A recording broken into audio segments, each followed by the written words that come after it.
Welcome to the Banker Lamp. Please enjoy the video. You start by confirming a valid Windows 10 license and backing up everything. This is non-negotiable. Once done, capture a full system image and copy critical files to external storage.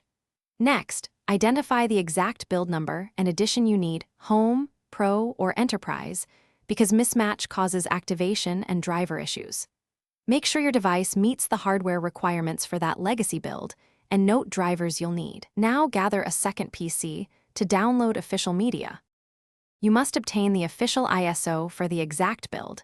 Use Microsoft sources or the Windows Update catalog to find a specific legacy build image rather than a cumulative installer.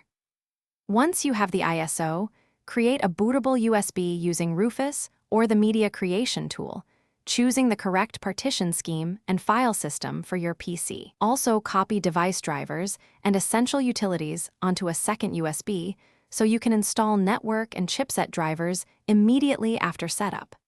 Verify the USB boot. You perform a clean install from the bootable USB and format the system partition during setup to avoid remnants of newer builds.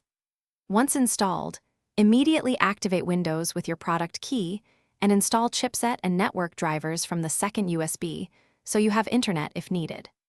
Then prevent automatic feature upgrades by setting Windows Update to metered connection, using group policy to defer upgrades, or applying a registry lock. If something goes wrong, boot the recovery USB and restore your image or retry the install.